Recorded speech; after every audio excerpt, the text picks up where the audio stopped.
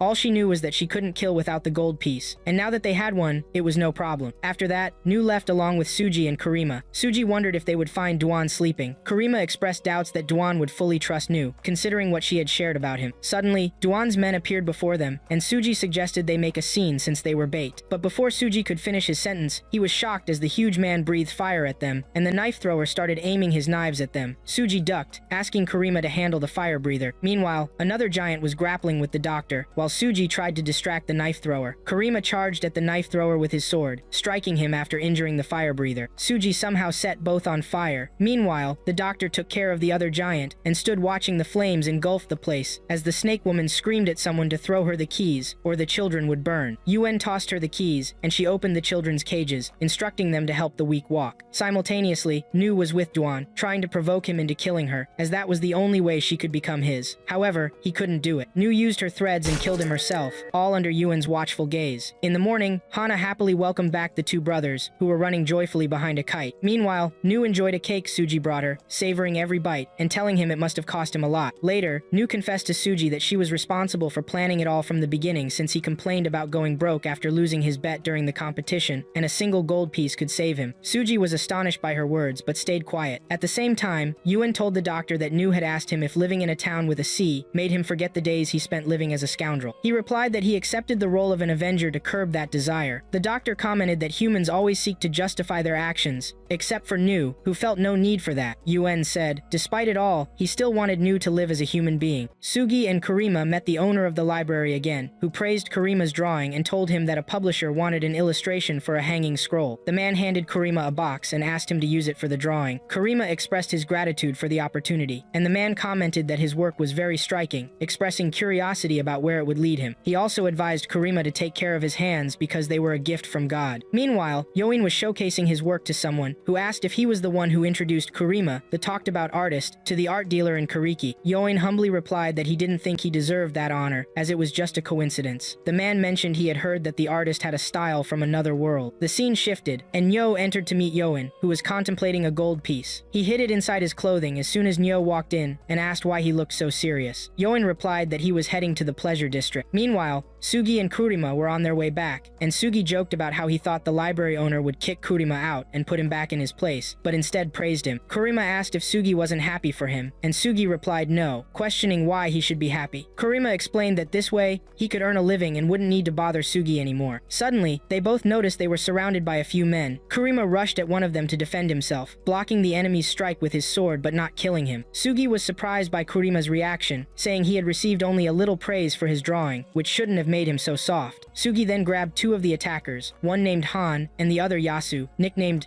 Dice Thrower. At that moment, Sugi asked them why they had attacked, and they informed him they weren't trying to kill him but were after Karima because they had been hired to take care of him, completing just what they were paid for. Sugi angrily dismissed them, stating he wouldn't believe the words of gamblers. Karima insisted they weren't lying and ordered them to leave. Sugi said he lost count of how many grudges he had. On the other hand, Yoin went to meet Isarizawa, who mentioned that the owner of Azumi, who was supposed to handle his funeral, had also died, which kept him very busy. Yoin expressed surprise, saying he hadn't heard about that. Isarizawa noted he would have preferred to go out drinking in memory of Sakata, but work didn't allow for it. Isarizawa then asked Yoin about the samurai he had previously inquired about. Yoin admitted he didn't know anything yet. Isarizawa revealed that people in Chinatown were trying to track and chase the samurai. Yoin, surprised, confirmed the mention of Chinatown, and Isarizawa reiterated that he didn't know how to explain to his superiors in the judge's office about the samurai. He warned that if the samurai samurai fell, whoever was hiding him would fall too. Yoin asked what the people of Chinatown wanted from Kurima. Isarizawa scoffed, saying maybe they desired some fried sweet satsuma potatoes. He also brought up the issue of the missing product that Hirata had been investigating, suggesting it might be the reason Chinatown residents were chasing the samurai. Yoin asked if he meant that this was also connected to the opium issue. Isarizawa speculated that it would be easy if he could just go and see for himself, but he couldn't because the trade union would file a complaint against him if they discovered someone from the judge's office went into Chinatown. Yoin paused for a moment, then Isarizawa mentioned he would be very grateful if someone with sharp ears went into Chinatown and listened on his behalf. Yoin acknowledged it was a tough request but promised to try. Isarizawa then said he would just wait, hoping the samurai stayed hidden. He leaned back on his couch and told Yoin that he heard he had found an artist with work from another level, requesting him to bring one of the artist's paintings on his next visit. Afterward, the doctor went to Chinatown and sat with an old man, saying that Nagasaki businessmen were struggling to get Dutch goods. The old man revealed that the Englishmen forced the Dutch out of Ceylon and Jakarta, making it hard to secure his next order. The doctor then directly asked about the samurai that people were searching for in the area and inquired about the story. At that moment, all eyes turned to the doctor, and the old man threatened to withdraw from working with him if he continued discussing that topic. The doctor told him to forget he said anything and left. Later, he shared with his companions that it was a nerve-wracking experience, but he noticed that the men from Chinatown were very serious. Kurima asked Yoin if the men from Chinatown were conspiring against him because of Matsumini. Yoin replied that this was also Isarizawa's guess. Sugi stated that Kurima was the only clue regarding the people of Chinatown after their business partner disappeared. Kurima insisted he would save Matsumini's crew the trouble as long as they were looking for him, and he would go to them himself. His friends tried to dissuade him, especially Sugi, who scolded him, saying there was no guarantee he would come back alive. Kurima responded that he didn't care about that since he killed his fiance's father and drove her to suicide, so why think about his own life? Yoin asked if he was sure about what he wanted to do. Kurima admitted his recklessness was the reason he was in this position, and that he had to put an end to it. After Kurima left, our heroes discussed together. The doctor mentioned they would be in trouble if Kurima died. Yoin pointed out that Isarizawa also wanted them to find out why Chinatown was after Kurima. Yoin then turned to Nyo, asking her to follow Kurima. Nyo complained, but Yoin reminded her they needed Kurima's help to take revenge on Matsumini. Sugi told Nyo to go along with them if she didn't want to be caught by the pajama police, reminding her that if one of them fell, everyone would fall behind. Nyo requested they draw up an alternative plan in case she didn't catch up with Kurima on time. On the other side, Kurima arrived in Chinatown, where he was blocked by a group of people led by Mr. Liu, who said he didn't expect Kurima to come alone. Kurima replied that he came to find out why they were searching for him. Liu then lunged at him swiftly, and with a hidden move, he knocked Kurima unconscious. Liu ordered his men to take Kurima away, while Nyu kept a watchful eye on the scene. Kurima later woke up somewhere, and Liu confronted him, accusing him of killing his associates out of greed and shamelessly seeking their help. He then held Kurima's face in his hands, stating that he didn't look greedy at all, but rather as if he believed in something. Liu asked who had given him the order to kill. Just then, one of Liu's men interrupted him, saying that Shishido from the trade union wanted to speak with him. Liu left, leaving Kurima with one of the men, who began torturing him while Kurima's friends had already reached the ship where he was held captive. Yoin told Sugi he was surprised that he agreed to help rescue Kurima since he didn't even like him. Sugi replied that he preferred to work for free rather than have the police arrest him, but he would satisfy his desire when he saw Kurima's battered body. At that moment, one of the men approached them, brandishing a sword, claiming they must be the samurai's friends. Yoin urged Sugi to find Kurima first, as the man continued torturing Kurima, asking about the location of the goods, where he hid them, and who he gave them to. Just as the man was about to burn Kurima, he was surprised by Sugi's attack. The assailant asked who he was, but Sugi wasted no time, jumping on his back and taking him down, killing him. He then freed Kurima from his restraints, who asked why he had come. Sugi replied he came to see him face down in the dirt. After that, Sugi carried Kurima to the ship's deck while Yoin dealt with the man who was in charge of Kurima. Meanwhile, Liu was meeting with several other individuals, sipping tea together. At that moment, Liu noticed something unusual about the boat. He told Shishido he wanted him to ensure the safety of his people, noting that since the Nagasaki trade union oversaw the businesses, they represented the real authority. Shishido remained silent, prompting Liu to mention that his boat had just been attacked and the samurai was taken, even though he had previously assured him there was nothing to worry about from the judge's office. Shishido replied that the swift operation might have been carried out by Raibinji, a group of outlaws ready to do anything for money. Somewhere else, the doctor was tending to Kurima's wounds, while Kurima stated that his captors thought he knew something about the huge opium shipment Matsumini had purchased. Kurima paused for a moment before revealing that it was hidden in Nagasaki. Events began to unfold rapidly. At the inn, Suji was teaching his brother Hana how to play gambling games. Hana warned them that this was against the law, but they ignored her. She told them not to blame her later if they ended up as troublemakers like Suji. Hana then asked Suji if he had fought with Karima,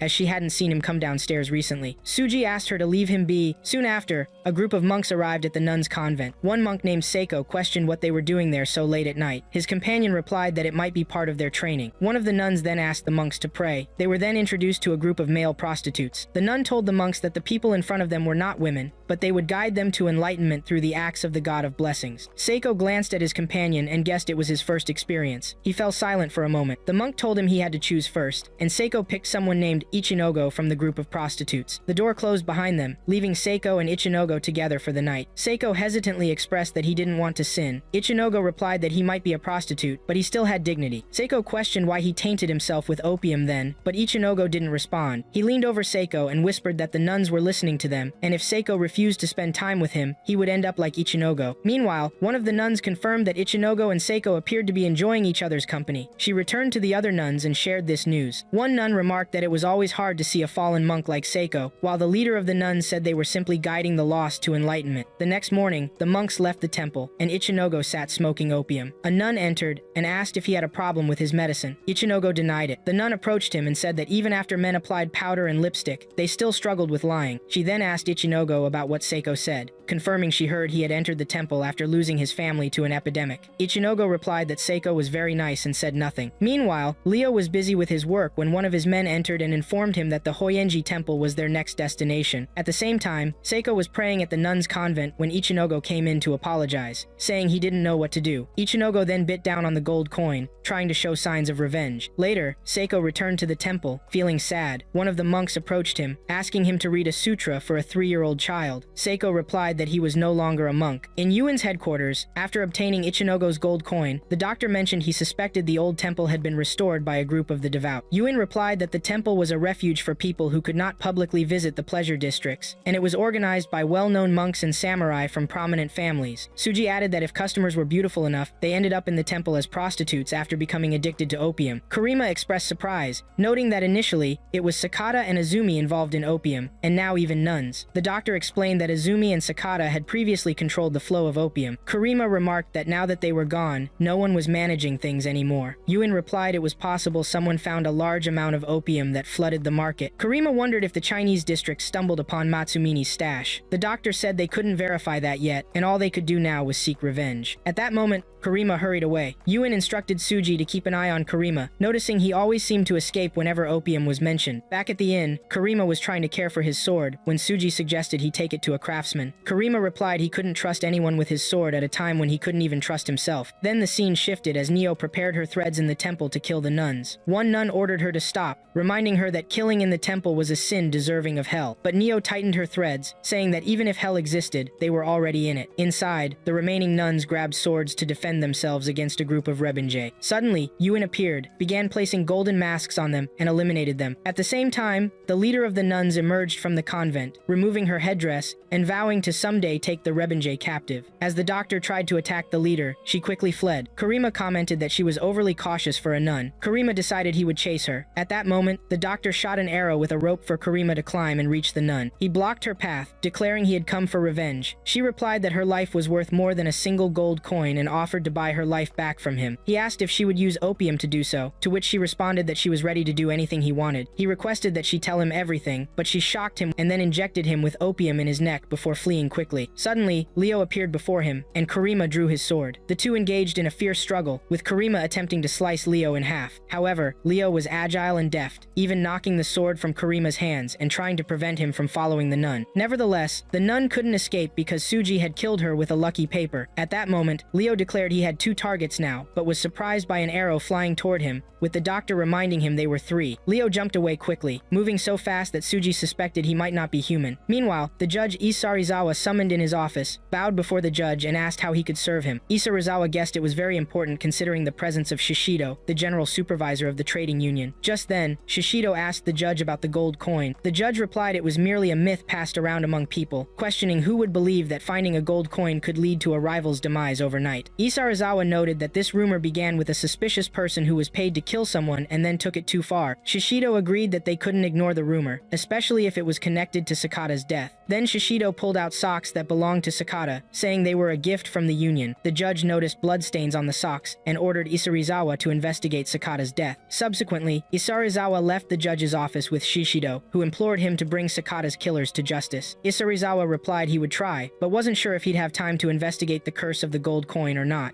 Shishido suggested he might find clues in the Satsuma case while pursuing Sakata's killer. After that, Isarizawa confronted Shishido about dealing in opium, to which Shishido answered that his involvement in opium was what elevated his status. If his opium springs dried up, he wouldn't chase any opium crimes. At that point, Isarizawa pulled out a dagger and placed it to Shishido's neck, stating that he loved a girl who became addicted to opium, and now she looked like a skull. Isarizawa confessed that he tried not to pursue it, thinking it only involved Sakata, but he would not let himself be blind to it any longer. Events unfolded quickly after that, and Kurima told Yuen he didn't know if he should draw the woman who led him to suicide. Before Yuen could reply, Kurima admitted he had no other choice since he couldn't escape her, even by closing his eyes. As they walked together, they stopped in front of a store and went inside, where Kurima began to paint with one of the brushes. Afterward, they continued until they stopped somewhere, and Yuen suggested that Kurima talk to the store owner if he needed anything. Kurima asked if he came just to help him with that, and Yuen returned the question by asking about the name Taishin when he noticed it signed in the art supply store. Kurima recalled that he had previously signed as Tai, and then said to Yuen that he took a letter from his own name to complete the name. Yuen replied that it was an honor for him. After that, they arrived at a resort that Yuen had used when he first started his work, which was quite far from the city. Yuen told Kurima he brought him there because it was quiet, and he believed he would soon struggle to find time to eat and sleep as requests would come pouring in. Kurima fell silent, and Yuen continued, saying that when that happened, he could leave Kurima's name and past behind, and carry on with his life as Taishin the artist. Kurima asked if he could do that without being accused of selfishness, to which Yuen replied that all Avengers can't live in a just society, but he was different, especially since he was about to create a new life for himself as Taishin. Kurima countered that his intention had never been this way, but he was weighed down with a moral consequence after killing his fiance's father, and later his boss, and he wouldn't find peace until he resolved that issue. Yuen asked him why he would kill after sorting out all his old problems. Afterward, Yuen left the resort and was stopped by Nu's voice, saying it would have been much easier if Kurima had said he would retire from killing. Yuen asked her how much of the conversation she overheard, and she admitted she was contemplating killing Kurima if he had proposed retirement. Nu then asked Yuen why he mentioned leaving to Kurima when leaving Rebenji was forbidden. Yuen replied that he was trying to determine if Kurima deserved to be killed or not. Nu questioned whether he had that discussion just to test Kurima. While Yuen walked with Nu, someone in disguise passed by him, causing Yuen to stop and look back. Nu asked him what was happening, guessing there was another summon. Yuen mentioned that the summon probably related to the entry into Chinatown a few days ago. Meanwhile, Kurima entered a bar, where someone welcomed him and asked him to sit in the back. The waitress approached, asking if he wanted sake, but he told her he just wanted something to eat. He quickly changed his mind and ordered a bottle of sake with his food. Once his meal arrived, he began to eat and drink his sake, while replaying Yuen's words in his mind, until he was pulled out of his thoughts by a customer who commented on his troubled face. The waitress apologized to Kurima, saying she was sorry he had to share a table with someone else. The man sitting across from Kurima apologized for intruding and asked if he was a priest. The priest replied that he wasn't the holiest man, but then Kurima asked if one could atone for murder by going on a religious pilgrimage. The priest stated that if his role was to perform funeral rites and pray for the dead, then a samurai's job was to kill people. Kurima challenged the priest's words as he was a priest, to which the priest responded that condemning murder was just a strange joke in his opinion, as life continues through the taking of others' lives. The priest then began to explain to Kurima his philosophy on life and death, and told him not to worry about something trivial like killing. At that moment, Kurima suddenly stood up, put down his money, and said he felt drunk before leaving the place. The waitress was surprised, insisting that the money was too much, but Kurima replied that he also paid for the priest's tab, prompting the priest to thank him. On the other hand, Yuen went to meet the cleric, who told him that what the Rebenji group did in Chinatown recently was unforgivable, but he would consider it an exception now that they knew the true sinner. The cleric continued, saying that if the poison spread more in the city, it would drown the place in the world of forgetfulness. He ordered Yuen to take revenge on Liu. After that, a nun presented a gold piece to Yuen, who wondered about the nugget of gold. The cleric informed him that the piece was for a martyr who died in Shimabara and was awaiting vengeance. Yuen asked the cleric why he then ordered him to take revenge on Liu. The cleric replied that it was a matter to be dealt with swiftly. If they didn't act quickly, Liu's people would obtain Matsumini opium. Yuen fell silent as the cleric continued, saying everything would be lost if Liu's people got the opium. He also couldn't trust any other Avenger in Nagasaki with the Shimabara gold piece. When Yuen returned to his companions, Suji took the gold piece and admired it, saying it was a rare piece he had never seen before. He thought they would be dead after the cleric discovered they had entered Chinatown days ago. He asked Kurima about the vengeance bite. Yuen then told them this was a direct request from the cleric. He wanted them to kill Liu as soon as possible. The doctor guessed it wasn't just any revenge and questioned why the cleric strayed from his usual path. Yuen confessed he didn't know the reason, and when Kurima tried to object to the revenge, saying Yuen told him that revenge was measured by the depth of the grudge, not by money, Suji responded that those organizing the revenge also said that the bite wasn't necessary, meaning they had to execute it. Miu told Suji that he should kill Yuen first, because he kept saying they didn't kill without gold. Suji told her not to be silly because there was no benefit in fighting among themselves. Miu then asked what they would do since Yuen set the rules. Suji asked her if they should return the gold then. The doctor stated that the cleric wouldn't let them get away with that. Kurima replied that the cleric and his followers were the ones who defied their way. Suji warned them that going against the cleric would land them in trouble with all of Rebenji and Nagasaki.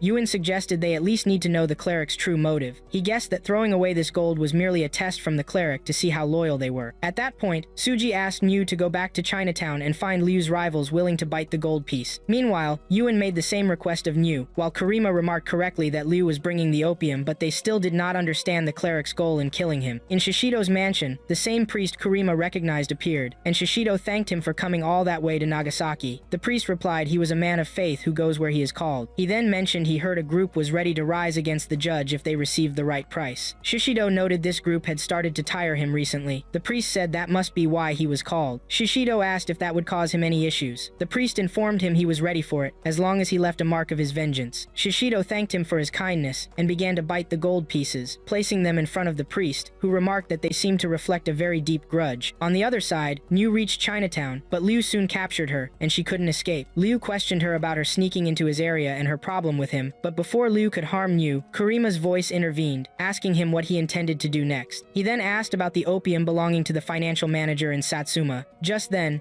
as Kurima was conversing with Liu suddenly collapsed, shot, and the priest declared that he had come for vengeance. After Leo was shot, Kurima sat beside him, wondering where he had been hit. Miu asked him to wait for the doctor. At that moment, a man named Yutaro appeared, trying to finish off Leo, who was still breathing. However, Suji blocked Yutaro's way and told him Leo's head was worth a precious gold piece. Meanwhile, the priest and the sniper were talking. The priest asked the sniper to signal Yutaro to return, saying they hadn't even introduced themselves properly. Just then, Yutaro was about to engage with Suji, but quickly left upon seeing a signal from his companions. Elsewhere, Kurima was running while carrying Leo, who kept begging Kurima to kill him. Kurima told him that no one had bitten his precious gold piece yet. He then asked Leo why he wanted opium. Leo replied with disbelief, asking who would want such filth. Kurima pointed out that they were on the same side then. Leo was taken aback, and Kurima continued, saying that the opium introduced by Matsumani's manager had to be burned to leave no trace behind. When Leo inquired about who his superior was, Kurima said he had no master, and turned the question back to him. Leo fell silent, prompting Kurima to explain that he used to be like Leo, following orders and killing a man who was like a father to him. He advised Leo not to make the same mistake, and to thoroughly investigate his enemy. The scene shifted as the doctor, after examining Leo, confirmed that the bullet had passed through him, meaning there was a high chance of survival. At that moment, Yuen suggested they head to the clinic together since the area they were in was dangerous. Flashing back, Leo stood before some of his men, firmly declaring that he wouldn't let anyone escape his grasp as he intended to eradicate opium from the Qing Empire. The scene moved again when one of Leo's servants asked him to follow so he could show him something. When Leo went with his servant, he found his sister, Sho, smoking opium, which shocked him. Back in the present, Leo regained consciousness after the doctor treated him, and began muttering about needing to eliminate opium. Outside, the doctor was with Miu and Suji, explaining that the Qing sold tea, silk, and porcelain to the English, who started selling Indian opium because they had nothing else to trade. Suji commented that one works hard to learn a trade only to find himself addicted to opium. The doctor noted that opium spread through the country like wildfire, and controlling it had become difficult, especially since banning it would upset the English, who made tremendous profits from it. At that moment, Miu opened a comic book she had with her, while the doctor continued, saying the Qing emperor had tried to eliminate opium within his borders by appointing a supervisor known for his clean reputation to complete the task, and that supervisor is Commissioner Leo. Suji responded by saying Leo was essentially a servant reporting directly to the shogun, while Miu wondered what Leo's connection was, noting that all these things were from outside the country. Why were they involved? The doctor looked away and told Miu that she would be surprised to learn just how interconnected everything everything was. On the other hand, Karima told Leo not to move. The doctor immediately entered and informed Leo that he had notified the Chinese district that he was still alive, but it wouldn't make sense to return considering his condition. Leo asked why he was playing the role of a doctor while being a hired killer. The doctor explained that their line of work involved taking revenge based on gold, but they had nothing to do with killing an agent of the Qing Emperor. At that point, Karima suggested that Leo ally with them to eliminate opium, but Leo scolded him and accused him of madness. Then Yuen came in and asked Leo not to be rude to Karima, stating he had lost a lot over the financial manager of Satsumani's opium deal. Yuen clarified that Karima had lost his fiancé, her father, and the clan he served. Yuen then offered a drink to Leo and calmly asked how he ended up like this. Leo explained that English traders were trying to avoid questioning about their opium smuggling, so they hid their stock in old ports in Singapore, Calcutta, and Nagasaki. While Leo was talking, Niu silently listened. He then mentioned that someone had their eyes set on the opium that had been brought into Nagasaki. Everyone listened to Leo attentively, and he stated that the quantity of opium was enormous and uncontrollable. Still, the English would be able to retrieve it at a low price. The doctor confirmed that Kurima did kill Matsumani, but the opium Matsumani brought into Nagasaki was stolen by someone else. Yuen suggested that the thief was possibly a greedy Japanese group or the English. Regardless, he had heard of many enemies of the Emperor's commissioner. At that moment, Leo became defensive, declaring that it was a matter concerning his country and had nothing to do with them. Soon after, Suji appeared elsewhere, looking extremely upset. Niu asked him why he was upset, to which Suji asked her about their specific line of work. She said they had no job, prompting Suji to say they simply received money to kill someone. How did it end up with them helping a notable from Qing? Niu asked him what they were supposed to do then. No one had bitten the gold piece. Suji replied that this didn't mean they should help Leo. He then questioned Niu if she was aware of what would happen after they sheltered someone whom they needed to take revenge on. Niu replied that they wouldn't gain any substantial gold pieces. Suji warned her that worse was that they were getting into trouble with the chapel, but Niu reassured him that worrying wouldn't help, and Yuen was definitely thinking of a solution. Meanwhile, the doctor held the bullet that had pierced Leo's body and told Yuen that they at least knew Leo's target. However, they still didn't know who shot him or who stole Matsumani's opium. Yuen was silent, so the doctor asked him why he ordered the chapel to take revenge on Leo and whether he knew his identity. The doctor then speculated that if the chapel sought revenge on Leo while knowing his identity, it meant he was involved with those who brought in the opium. Yuen said it was a likely possibility. At that moment, the doctor informed Yuen that the news of their protection for Leo has certainly spread by now. Yuen replied he would meet the chapel on Saturday and confront him, returning the gold after learning Leo's truth. The doctor fell silent for a moment, and Yuen advised him to take charge if anything happened to him. On the other hand, Leo regained consciousness and attempted to get up, despite Karima trying to stop him, warning him that it was dangerous. However, Leo was determined to go to the Chinese district to inform his men that opium must never return home. Karima reminded him he might die, but Leo insisted he would fulfill his duty as a warrior, no matter the cost. In the Chinese district, an old man was asking for news about Leo. One of the men informed him that Leo might be dead, but the old man dismissed that, saying he had alerted the Nagasaki Trade Guild about what happened. If Leo was alive, he would return. During that time, the old man heard a ruckus, and soon Yutaro entered with the priest, claiming they had come for revenge. The old man's men flipped the table on the priest and Yutaro, but the priest quickly drew his sword and stabbed them, declaring he had come for vengeance. Meanwhile, Karima walked together with Leo, who asked why Karima continued pursuing opium when he had avenged himself, as the doctor said. Karima replied that he was doing so because he had failed to save the woman he loved, leaving her to die. Elsewhere, the priest sniper was throwing a bomb onto a ship, which exploded shortly afterwards. At that moment, Karima went to investigate, but when he returned, he found an assassin trying to kill Leo. Karima defended Leo at the last moment, but Leo was in critical condition. He asked about his comrades at the port, to which Karima told him that everyone was dead. Leo lamented that all of this was his fault, as his soldiers and comrades were entrusted to him. In that moment, Leo confessed to Karima that he hated opium because his sister was addicted to it, and he didn't want to die before avenging her. Karima urged him to bite the gold piece and trust them with his vengeance. Meanwhile, the assassin Sodi apologized to the priest for fleeing and not being able to kill Leo. While the priest was scolding Sodi, his servant informed him that Shishido was waiting for him. The priest went to meet him, and there encountered the chapel saint, who stated that Yuen and his allies were not related to the chapel. Shishido said that what Yuen and his group did was very shocking, as they attacked the Chinese district, which was under the protection of the Nagasaki Trade Guild. Shishido then asked the saint what she thought about him biting another gold piece, to which she allowed him. Afterward, Shishido confessed to the priest that he was saddened by Leo's death, before realizing it was he who possessed all that opium. The priest then asked him why he didn't bring the opium into Qing. Shishido replied that he intended to flood Nagasaki with opium first. After that, Yuen met with Isarizawa,